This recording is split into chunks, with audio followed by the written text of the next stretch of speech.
Hey, Terry. Cliff, great to see you. Good to see you. Hey, Cliff, in the DA's office and in the DA's race here, issues about crime rate. Everybody's got statistics and whatever else. I mean, you're right in the center of this. What is the SAT about crime in Nevada County? You've been the DA for the last 12 years. What have you seen and where are we going? We've definitely seen trends in crime rates, and they're actually decreasing or remaining flat on nonviolent crimes, property crimes, quality of life crimes. Violent crime actually we're one of 9 counties in California that saw a decrease in 2016, which is the last full year of statistics that we have from the Department of Justice. I think what you see, and Chief Gamelgard has talked about this also, is you have a crime, the newspaper reports it. You also have a victim that puts it on Facebook and sends it to all their friends who send it to their friends.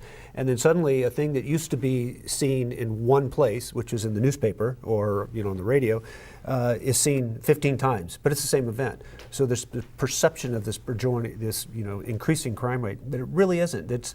And the other way that the crime rate have changed in Nevada County is it's become more visible, and I mean that by not necessarily a homeless, but people are out visibly committing crimes more, and they're the quality of life crimes. It's being under the influence in public, thefts from retail markets. That's a very visible type of crime.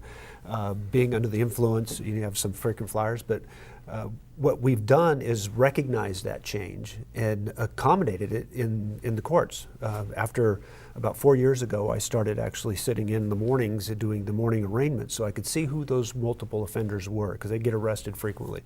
And when we started identifying them and see that it's really a small percentage of, or a small amount of people that commit a large amount of the crime, we started focusing on them. We started focusing on individuals that had multiple arrests. We worked with the law enforcement agencies to identify the people that were using the most of the resources in our town centers, in Truckee and Grass Valley and Nevada City.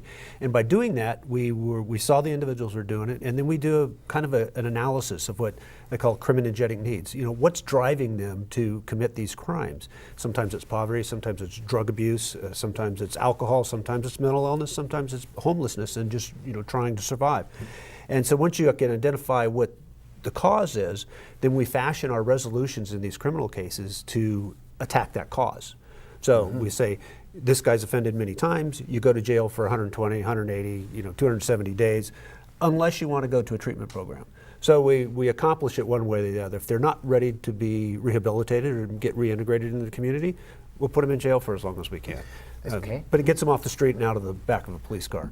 We all hear about gang violence and all. Talk about for a minute here, are there gangs and is there an infiltration coming from Sacramento or wherever, or is this just more hyperbole?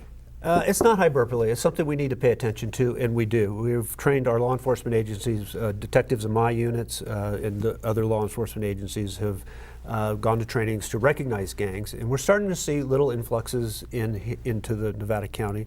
Some on the east side from up in Reno area coming into Truckee, some on this side coming up from Sacramento or Roseville area, or even Yuba City where or Sutter County or Yuba County where there's a pretty significant gang problem.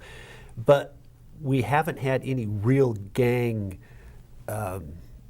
get a toehold here. And it's because we're proactive with them.